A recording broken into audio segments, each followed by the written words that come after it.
আবু হানিফা রহমাতুল্লাহ এত বড় ওলি ছিল, যার জীবনে এক ওয়াক্ত তাহাজ্জুদ কায়দা হয় নাই। সামনে যত যায় অত কাননের বাসনাটা আবু হানিফার কানে আসে যায়। আস্তে আস্তে যায় দেখে একটা মেয়ে রাস্তার ধারে বসে বসে করুণ সুরে কাঁদছে। আবু হানিফা রহমাতুল্লাহ বলছে, মা তুমি এত রাইতে কেন মা কাঁদছো? মা তোমার কি হয়েছে, আমাকে খুলি বল। দুষ্ট মেয়েটা বলছে,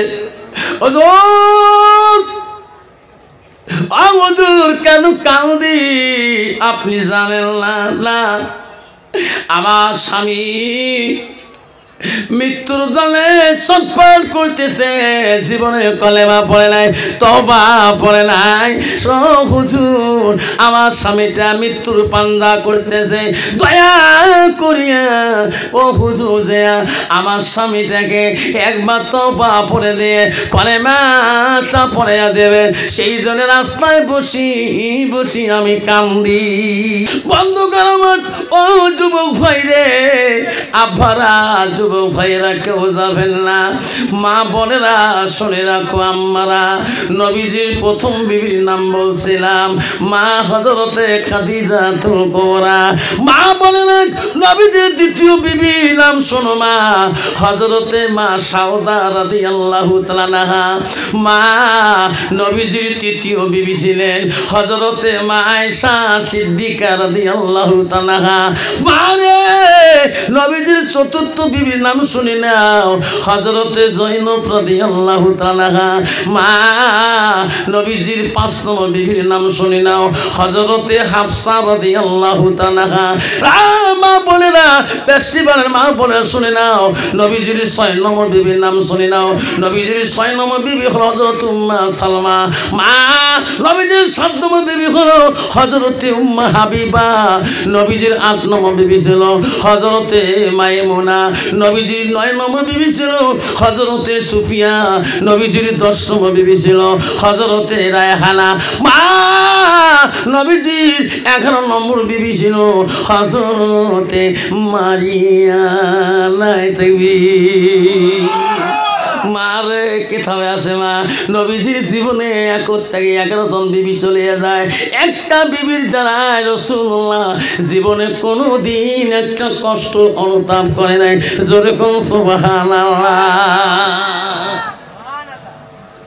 কণ্ঠ বাবা, বর্তমান যুগের নারীর দ্বারা স্বামীরা কষ্ট অনুতাপ করে কিনা, দুঃখ পায় কিনা? একদিন বিশ্ব রসুল হাদিসটা শুনে নেন, রাসূলুল্লাহ আয়েশার সঙ্গে নিয়ে ঘুমাইছিলেন। আয়েশাকে সঙ্গে নিয়ে ঘুমাইছিলেন। আয়েশা গভীর একটি চেতন পেয়া দেখে রাসূলুল্লাহ তার বিছানার মধ্যে নাই। আয়েশা খুঁজতেছে, রসুল গেল কোথায়, আমার রসুল গেল কোথায়? আমার রসুল কোনো দিকে চলে গেলে, কোনো দিকে বাইরে গেলে আমাকে ইশারা দিয়ে যায়, আমার রসুল কোন দিকে চলে গেল? আয়েশা রাদিয়াল্লাহু তাআলা আনহা একটু খুঁজতাখুঁজি করি, ঘরে মম ছিল না, কিতাব আছে ওদিন কোনো মম ছিল না, কোনো বাতি জ্বলার মতো বুদ্ধি ছিল না। হযরতে মা আয়েশা অন্তরটা ভাঙিয়া গেল রে। অন্ধকারের মধ্যে আয়েশা খুঁজি করে দেখে রে রাসূলুল্লাহ সেজদায় পড়ি উম্মতি উম্মতি করে কাঁদে। সুবহানাল্লাহ। হযরতে মা আয়েশা হুজুর তোমাকে সঙ্গে নিয়ে ঘুমাইলাম, আপনি কেন ঘুমেন না? আপনার গুনাহগার উম্মত জনে কাঁদেন, আপনি কি ঘুমাবেন না? রাসূল বলছে আয়েশা রে, আমি নবী যদি বেশি ঘুমাই আমার উম্মতরা বেশি ঘুমাইবে।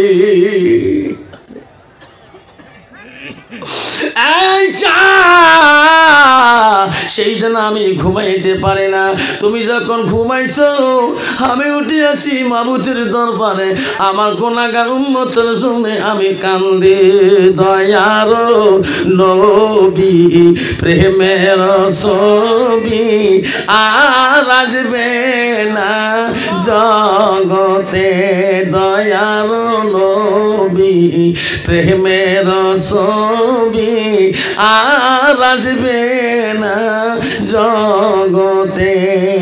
হাসরর দিনে উম্মতর বিনে হাসরর দিনে উম্মতর বিনে যাবে না নবীজি বেহেশতে যাবে না নবীজি বেহেশতে দয়ার নবী প্রেমের ছবি আর আসবে না জগতে নবী আমার 63 কাল জিন্দেগি কালসে বড় উম্মতি 63 কাল জিন্দেগি কালসে বড় উম্মতি এখনো কান্দে শুয়ে মদিনাতে এখনো কান্দে শুয়ে মদিনাতে দয়ার নবী প্রেমের ছবি আর আসবে না জগতে আর আসবে না জগতে। আব্বাজান তোমাদের কষ্ট হয় যদি বলবেন আব্বাজান আমার শোনাচ্ছেন না আব্বা হযরতে আবু হানিফা এই কথাটা বলার জন্য সব কুফার যুবকরা সবাই রাগান্বিত হয়ে গেলেন। আবু হানিফার কথাটা বলায় অন্যায় হয়েছে বলে যুবকরা কূটনীতি বুদ্ধি করলো, পরামর্শ করলো। আবু হানিফা এই কথাটা বলার জন্য সব যুবকের দল যে একটা মহিলার সাথে কন্ট্রাক্ট করলো। বাবা ভালো করি তো সেটা শুনিলেন, একটা বেনামাজি মেয়ে, একটা মেয়ে এলেম না থাকলে, একটা মেয়ের ভিতরে কোরআন না থাকলে ওই মেয়েটার দ্বারায় সমাজের কত ক্ষতি হয়, যুবকদের কত ক্ষতি হয়। আবু হানিফা বলার জন্য যুবকরা ওই গ্রামে গ্রামে ঘুরে একটা মেয়ের কাছে যে ধরলো, মেয়েটাকে বললো বোন আমরা এই গ্রামের সব যুবকের দল, বোন আমরা তো সবাই ভালো পাই, বোন রে আমার একটা কথা শুনতে হবে। মেয়েটা বলো ভাই কোনোদিন তোরা আমার কাছে আসো নাই কেন, কি কথা আমাকে খুলে বলেন। ওই যুবকরা বললেন ও বোন রে কিতাব আছে যত দিরহাম লাগবে যত টাকা লাগবে তোকে দিয়ে দেব, কিন্তু তোর দ্বারাই আবু হানিফার একটা ক্যারেক্টার খারাপ তুলতে হবে। জোরে বল নাউজুবিল্লাহ। ঠিক আছে, তোর দ্বারাই আবু হানিফা হুজুর একটা ব্যাড ক্যারেক্টার তুলতে হবে, তো যত দিরহাম লাগবে যত টাকা লাগবে তো দিয়ে দেবো আমরা যুবকরা। মেয়েটা ছিল বিধবা। কি ছিল? বিধবা মেয়ে। এমনি বিধবা মেয়ে পাওয়ার বেশি, তুই কস আছে না? জলেশ্বর গেছিলাম, লঞ্চ বসে গেছিলাম, বারে বারে সালাম দেয়, চাষি করে গেছেন পার গেছেন, বাবার উঠে গেছেন, কান্দেন কেতা কোচ নিয়ে বাবা আসবে দেয় না, এক মাস বাবা কান্দে, চাষা না একটা না মারা যাওয়া 10 বছর হইলে দেখছেন বাবার কাছে গেছে, বাবা দেখি কান্দে। ভাই মা শুনিরা রসুল বলছে হাসানা থারা যাহা, তো স্বামীকে যতটুকু পর্দা করা ফরজ, স্বামী না থাকলে অতটুকু পর্দা করা ফরজ। এই বাবার দরকার যে বাবা ঠ্যাং টেপে বাবা কানবেন নয়। মা বোনেরা আমার খবরদার মা, আবু হানিফাকে বিদ্যুতি করার জন্য ওই মেয়েটার কাছে কন্ট্রাক্ট হয়ে গেল। মেয়েটা বলল ভাই তোরা যখন আমার কাছে আর্জি করলেন চিন্তা নাই, আমার বাড়ির চতুর্দিকে তোমরা দাঁড়ে থাকবেন, প্রতিদিন আবু হানিফা আমার বাড়ির সামনে দিয়া তাহাজ্জুদের নামাজ পড়তে মসজিদে যায়। যেভাবে আনালাকে আমি আবু হানিফাকে আমার বাড়িতে নিয়ে আসবো, তোরা বাড়িতে থাকবেন, তোমার হাতে আমি তুলিয়া দেব, তোরা যা করবেন আমার কোন বাধা থাকবে না। ওই দুষ্ট মেয়েটা আব্বারা ভালো করে শুনে রাখো মা, একটা মেয়ের দ্বারায় আল্লাহওয়ালা মেয়ে না, যে মেয়েটা জাহেলিয়াতের মেয়ে, যে মেয়েটার ভিতরে কোরআন নাই, যে মেয়েটার ভিতরে হাদিস নাই, ওই মেয়েটার দ্বারায় সমাজের কত ক্ষতি হয়, একটা মাদ্রাসা তালিমের কত ক্ষতি হয়, একটা মুত্তাকিন একটা আল্লাহওয়ালা লোকের কত ক্ষতি হয়। একটু কথাটা শুনে রাখো, আবু হানিফার সাথে এই মেয়েটা কি খারাপ ব্যবহার করে। গভীর রাত্রে মেয়েটা রাস্তার ধারে, রাস্তার পথে বসি বসি কান্দে। আবু হানিফা রহমাতুল্লাহ, ওনার স্ত্রীর নাম হলো হজরতে উম্মে হামেদা রাদিয়াল্লাহু আনহা। ওনার স্ত্রী এত পরহেজগারী, আল্লাহ বলা। যখন উনি মসজিদের দিকে যায়, আবু হানিফার স্ত্রী বারবার বলে, স্বামী গো, আপনার দুশ্মন বাড়ি গেছে, আপনার শত্রু বেশি হয়েছে স্বামী, আপনি পথ দেখি দেখি চলবেন। জোরে কোন সুবহানাল্লাহ। যার স্বামী, যার স্ত্রী পরহেজগারী মুত্তাকিন হবে, সেই স্ত্রী কোনোদিন স্বামীকে খারাপ পথে নেওয়ার চেষ্টা করবে না। জোরে কোন ঠিক না ঠিক? বিবি বলছে, স্বামী গো, আপনি যখন পথে চলবেন, আপনি একটু রাস্তা পথ দেখি চলবেন। আবু হানিফা রহমাতুল্লাহ মসজিদের দিকে তাহাজ্জুদ পড়িয়ে ফজরের নামাজ পড়ে বাড়ির দিকে আসবে। এই দুষ্ট মেয়েটা রাস্তার ধারে বসে করুণ সুরে কান্না শুরু করে দিয়েছে। আবু হানিফা বলতেছে, এত রাত, এই রাস্তার ধারে জঙ্গল পাশে দেখা যায় কে কান্দে গো, এত মধুর সুর দিয়ে কে কান্দে। আবু হানিফা রহমাতুল্লাহ এত বড় ওলি ছিল, যার জীবনে এক ওয়াক্ত তাহাজ্জুদ কায়দা হয় নাই। সামনে যত যায় অত কাননের বাসনাটা আবু হানিফার কানে আসে যায়। আস্তে আস্তে যায় দেখে একটা মেয়ে রাস্তার ধারে বসে বসে করুণ সুরে কাঁদছে। আবু হানিফা রহমাতুল্লাহ বলছে, মা তুমি এত রাইতে কেন মা কাঁদছো? মা তোমার কি হয়েছে, আমাকে খুলি বল। দুষ্ট মেয়েটা বলছে, হুজুর কেন কাঁদি আপনি জানেন না, আমার স্বামী মৃত্যুর জলে ছটফট করতেছে, জীবনে কলেমা পড়ে নাই, তওবা পড়ে নাই। হুজুর আমার স্বামীটা মৃত্যুর পান্দা করতেছে, দয়া করিয়া ও হুজুর যে আমার স্বামীটাকে একবার তওবা পড়ে দিয়ে কলেমাটা পড়ে দেবে, সেই জন্য রাস্তায় বসি বসি আমি কান্দি। আরে কন্ত বাবা, কোন মুসল্লি, কোন আল্লাহওয়ালা লোক যাবে না? আল্লাহ তো নিজেই বলছে, বান্দা যখন জীবনে যত ভুল করুক না কেন, যতই গুনাহ করে, একবার যদি আমার অবস্থায় আমার কাছে খাদ্যের তওবা করে, আমি আল্লাহ তওবাকারীকে বেশি পছন্দ করি। ধরে কোন সুবহানাল্লাহ। আবু হানিফা রহমাতুল্লাহ বলছে, মা তোমার স্বামী মৃত্যুর পাঞ্জা ধরছে, কলেমা জীবনে পড়ে নাই, তওবা পড়ে নাই, আমি যে তোমার স্বামীকে আমি আগে তওবা পড়ে দিয়ে কলেমাটা আমি তালিকে দিয়ে আসবো। ধরে কোন সুবহানাল্লাহ। মা তুমি আগে যাও তোমার বাড়ির দিকে, মা আমি তোর পিছনে পিছনে যাব। আল্লাহর ওলি আবু হানিফা রহমাতুল্লাহ জানে না এই মেয়েটার দ্বারা আমার কত দুঃখ দিও ফিরে। আবু হানিফা রহমাতুল্লাহ বুঝতে পারে না। আব্বারা কেউ যাবেন না, কষ্ট হবে নাকি? জোরে বলবেন। আবারে ওই যে যুবকটাকে মাদ্রাসার বাচ্চাটাকে মেয়েটা নিয়ে গেল, ওই ছেলেটার কতটুকু ক্ষতি হবে কিনা। বাইরের গেট যখন বন্ধ করে দিলাম, ওই তানিটা যখন ঘরের ভিতরে ঢুকলেন, গেট ঘরে বন্ধ করে দিলেন, ওই তানিটা আল্লাহর কাছে কান্নায়, মাবুদ মওলা আমি তোর কোরআনটা মুখস্থ করেছি আল্লাহ, এই কোরআনে 114টা শুনে আছে আল্লাহ। ও মওলা এই কোরআনে 6666টি আয়াত আছে আল্লাহ। মাবুদ রে আমি বড় ভয় করি আল্লাহ, এই মেয়েটা কেন আমার দিকে খারাপ নজরে তাকায়। আল্লাহ আমি তোর কোরআনটা জেলে রাখছি মওলা, যদি আমার হাতে নাই আমার অন্তরে তাকাইলে বলতে পারে জোরে সুবহানাল্লাহ। মাবুদ তুমি বাঁচাও, মাবুদ তুমি আমাকে বাঁচাও। মাওলা কিয়ামতের দিন আমি কোরআনকে লুকিয়ে রাখতে পারবো না মাওলা, আমি তোর কোরআন সিনার মধ্যে মুখস্থ রাখিয়ে এই মেয়েটার মনের জ্বালা আমি মিঠাইতে পারবো না। মেয়েটা কান্দ দেখে বলছে, যুবক তোর জন্য বহুদিন পথে দাঁড়িয়ে দাঁড়িয়ে থাকে রে, আজকে যদি আমার মনের আশা পূরণ না করো, এখন চিক্ষুর দেব রে, গ্রামের মানুষ ছুটি আসিয়ে বিনা অপরাধে পিঠাই করে করে বাড়ি থাকি তোকে বাড়ি করে দেবে। জোরে বল ঠিক না ঠিক? পাবে না? পাবে।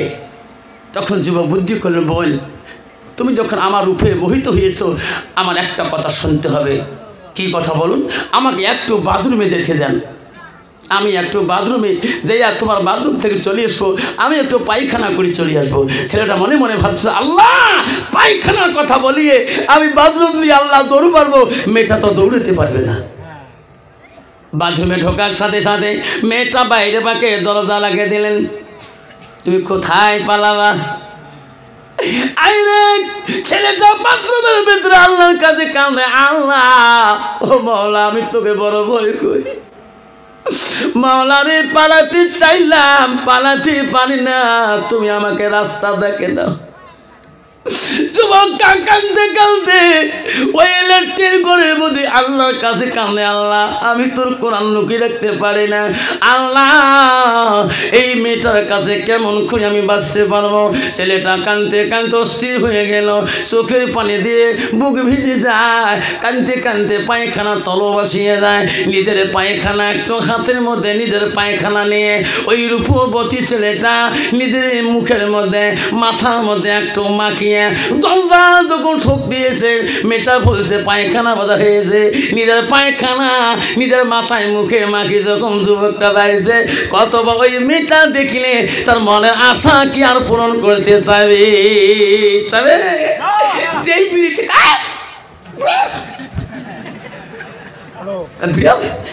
সর্বনাশ, পায়খানা মাথায় টাথায় লাগছে রে বাপ। যুবক চলে যায়, নিজের পায়খানা মাথায় গায়ে মাখিয়ে গেটে গেটে রাস্তায় যা কানলে, মাবুদ মাওলা রে তোর কোরআনকে আমার রক্ষা করার জন্য, আল্লাহ তোর কোরআনকে আমি বড় ভয় করি, আল্লাহ আমি নিজের পায়খানা আমি মাথায় মুখে মাখি যখন বেরালাম, ওই মেয়েটার আমার কোরআনটা আল্লাহ কারে নিতে পারল না।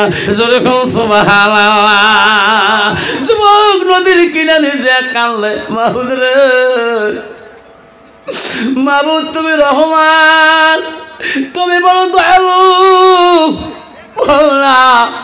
ছোটকালে যখন ছিলাম আল্লাহ, আমি যখন খেয়াল ছিল না জ্ঞান ছিল না, আমার মা কত কাজে ব্যস্ত ছিল, আমার মা বিছানার মধ্যে শুয়ে রাখছিল, মাবুদ রে নিজের পায়খানার কথা নিজে বলতে পারি নাই, মা কাজ কামে ব্যস্ত ছিল রে মাওলা। ওই দিন আমি নিজের পায়খানা নিজে বোলাইছিলাম, নিজের মাথায় নিজের মুখে হাতে মাখছিলাম, মা দেখিয়ে কাজ ফেলে দিয়ে দুনিয়ার কাজ বাদ দিয়ে ওই দিন আমার মা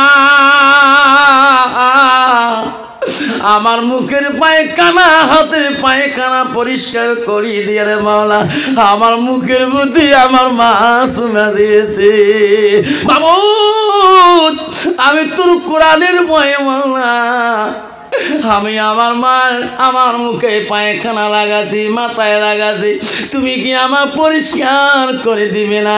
আল্লাহ আমি দুর্গন্ধ শরীর নিয়ে আমি কেমন করে মাদ্রাসায় দিকে যাব? যুবকটা নদীর মধ্যে গোসল দেয়, কান্দে, আমার গাও বড় দুর্গন্ধ নেয়, কাঁদতে কাঁদতে যুবকটা অস্থির হয়ে যায়।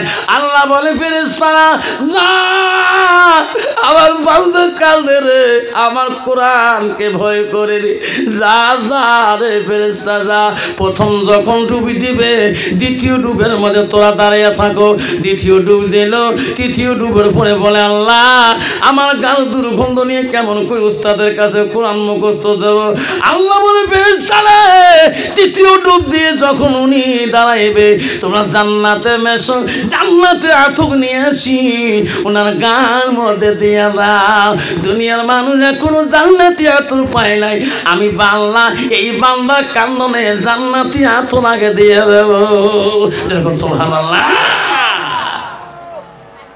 ছেলেটা জান্নাতি আতর গায়ে যখন পাইল, দুর্গন্ধ নাই, মাদ্রাসার দিকে ছুটে যেতেছেন, যায় দেখ ওস্তাদ ক্লাসে ক্লাস চলে আসেন, ভালো ছেলে একদিন ক্লাস দেরি করে যায়, ওস্তাদের কাছে কোনো নর্মাল ব্যাপার কোনো কবে না। ক্লাসে লাস্টে যে বসলেন, ওস্তাদ ক্লাস শেষের আগে বললো বাবা রে আজকে আমি মাদ্রাসায় একটা সুগন্ধি পাইতেছি বাপ, আমার ওস্তাদ জীবনে কোনোদিন এমন সুগন্ধি আমার জীবনে ব্যবহার করে নেই বাবা, তোমার যখন বাড়ির দিকে যাবেন এই সুগন্ধির নামটা লিখে দিয়ে যাবেন, আমিও তোমার ওস্তাদ এই সুগন্ধিটি ব্যবহার করবো। ধরে কোন সুবহানাল্লাহ। সব ছাত্র যখন বাড়ির দিকে চলে যায় তখন ওস্তাদ বলে এই বেটা তোমাকে বললাম ওই সুগন্ধিটা আতরটার নাম লিখে দিয়ে যাবেন, আমি আজকে মাদ্রাসা অফিস রুমে আমি ঠিক দেখতে পারি না, মাদ্রাসার চতুর্দিকে সুগন্ধি বেরিয়েছে, ধরে কোন সময় সব ছাত্ররা বলে হুজুর আমরা কোনো আতর সুগন্ধি আমার কাছে নাই। যে ছাত্রটা কোরআন পড়লে আপনি কান্দেন, তার তেলাওয়াতে আপনার চোখের পানি পড়ে, আজকে ওনার গা দিয়ে আমরা সবাই শুনতেছি গোটায় গাও সুগন্ধি সুগন্ধি লাগে। হুজুর গো ওনাকে জিজ্ঞাসা করতে পারবেন ওনার কোথায় সুগন্ধি আনে, উনি সারা কেউ বলতে পারবে না। ওস্তাদ বলো আব্দুর রহিম বাবা আসেন এদিকে, বাবা তোমার গার এত সুগন্ধি, তোমার আতরটা নাম লিখে দিয়ে যাও বাবা, আমিও তোমার মতন করে আতরটা সুগন্ধিটা ব্যবহার করবো। ধরে কোন সুবহানাল্লাহ। ছেলেটা বলছে ওস্তাদজি লজ্জা দেন না, ওস্তাদজি লজ্জা দেন না। ক্যা ওস্তাদজি আমি ছোটকালে আব্বা হারাইছিলাম, আমার আব্বার জীবনে মুখ দেখি নাই, আমার মা আমাকে আলেম বানার জন্য, আমার আম্মা আমাকে হাফেজ বানার জন্য উস্তাদজি মানুষের বাড়ির কাজ কাম করিয়ে তোমার মাদ্রাসায় তুলে গেছে। আমার মা মানুষের বাড়ির বাসন মানজি মানজি আমার এলেমে খরচ উস্তাদজি আমার মা জোগায়। আমার মা এই দামি সুগন্ধি কোথায় কিনে দিতে পারে? ওস্তাদজি আমি আমার জীবনে কেমন সুগন্ধি আমি জানি না ওস্তাদজি। ওস্তাদ বলে বেটা রে তোর গান এত সুগন্ধি কেন বাড়িছে? তখন যুবকটা খুলি বলল হুজুর এই ঘটনা হয়েছে রাস্তার পথের ধারে, আমি যখন নদীতে একটা ডুব দেই, দ্বিতীয় ডুব দেই, তৃতীয় ডুবের মধ্যে হুজুর আমার গাল সুগন্ধিটা এরকম হয়ে যায়। ওস্তাদ বলে বেটা রে এটা তো দুনিয়ার সুগন্ধি না রে বেটা, আমি জানি পাইলাম তোর ইমানের বলে তোর কোরআনের মহব্বতে আল্লাহ তোকে এমন সুগন্ধি দিয়েছে রে ব্যথা, আমি ওস্তাদ নিজে মাদ্রাসায় থাকতে পারি না। বলছে বেটা আমি তোমার একটা কথা বলি, তোমার আব্বা এতদিন ছিল না, আমাকে তো কোনোদিন বলো নাই, আমি সেই জন্য দেখি সব বন্ধুদের পোশাক পত্র আলগা, তোর পোশাক হলো গরিবী পোশাক, তুমি খালি পায়ে মাদ্রাসায় আইসো রে বেটা, বেটা আমাকে কেন তুমি খুলি পড়ো না এতদিন? বাবা তোমার কষ্ট আজ থেকে আমি সহ্য করতে পারি না বেটা, এত ঠান্ডার মৌসুমে তুমি আমার পায়ের জুতোগুলি নিয়ে যাও, এই জুতোগুলো কাল থেকে পরিষ্কার করি তুমি পরে আসবা, আমি তোর ওস্তাদ বড় খুশি হয়ে যাব। ওস্তাদের পায়ের জুতো যখন তাকে দানপত্র করে দিয়ে দিলেন, জুতো তোর বুকের মধ্যে নিয়ে কাঁদলে মাওলা আজকে যদি আমার আব্বা থাকতো ওস্তাদের জুতা নিয়ে বাড়ি গেতাম না।